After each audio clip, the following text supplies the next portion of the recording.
क्या Musk dose को छोड़ने की तैयारी कर रहे हैं? नमस्कार, मैं सुजाता सनी और आप देख रहे हैं इंडिया स्पीक्स डेली। ये बहुत बड़ी खबर आ रही है अमेरिका से।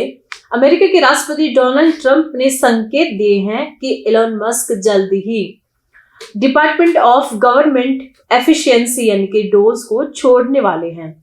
ट्रंप ने कहा कि उनके पास यानी कि एलन मस्क के पास एक बड़ी कंपनी है जिसे चलाना है। किसी समय वह वापस जाएंगे। वे खुद भी चाहते हैं कि मैं उन्हें जितना हो सके उतना समय तक रख सकूंगा।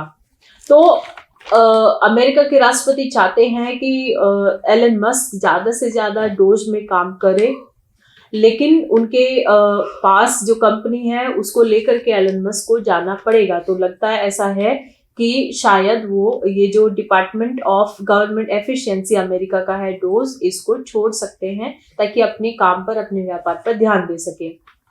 अब मस्क का कार्यकाल कब खत्म हो सकता है? मस्क को स्पेशल गवर्नमेंट एम्प्लॉय के रूप में नियुक्त किया गया था।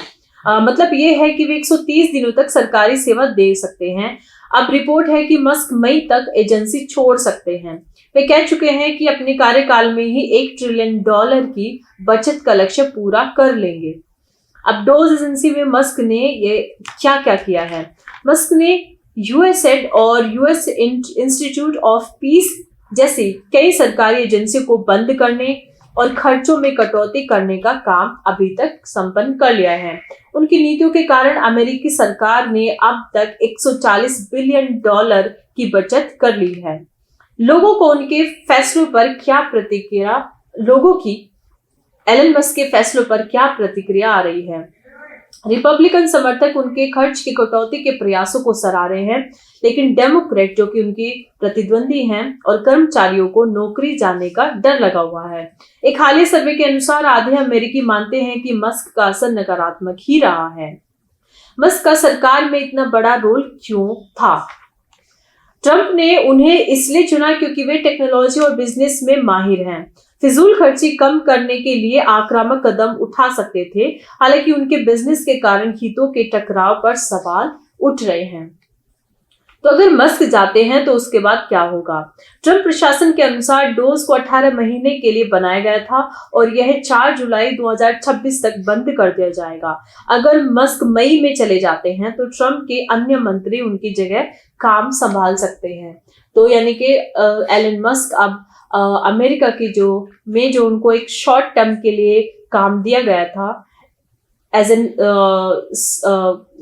Government employ department of government efficiency में डोज में, वो उसको मई में छोड़ सकते हैं, जबकि उनका जो ये कार्यकाल था ये 4 जुलाई 2026 तक चलने वाला था। उसी दिन डोज को भी बंद करना था, लेकिन ये शायद मई में इसको छोड़कर चले जाएंगे। तो एलन मस्क को जो करना था उसने वो कर लिया, और उसके अलावा एलन मस्क को जो वहां से प्राप्त करना था, जैसे कि टेस्ला का भारत में आना, अन्य दूसरी जगह कंट्रीज में भी उनको जो करना था वो कर चुके हैं। स्टारलिंक को लेकर के पूरी दुनिया की जितनी भी कंपनीज हैं जो कि इसी क्षेत्र में काम करते हैं, उन सब के साथ वो समझौते कर रहे हैं। भारत की 2 बड़ी कंपनी जैसे कि जियो और एयरटेल के साथ समझौते पहले ही हो चुका है, और वीआई यानी कि वोडाफोन और आइडिया ये समझौता करने की हालत में नहीं है क्योंकि वो बहुत ज्यादा नुकसान में चल रहे हैं। वीआई को भारत सरकार अपनी तरफ से मदद कर रही है ताकि ये कंपनी कंपटीशन में बनी रहे और सब कुछ एयरटेल और जियो के ही पास ना चला जाए। तो इस तरीके से पूरी दुनिया में इन्होंने खलबली मचा रखी है और अब ये डोज को छोड़ रहे हैं। तो उसके बाद ये डायरेक्टली अपने कारोबार में जो इन्हें भारत के साथ करने हैं, अन्य कंट्रीज के साथ जो भी काम करने हैं टेक्नोलॉजी और एआई के फील्ड में, उसको लेकर के ये क्या करने वाले हैं उसके बारे में आगे पता चलेगा। तो इस खबर में अभी इतना ही। आप अपने विचार इस विषय में जरूर रखिएगा। धन्यवाद।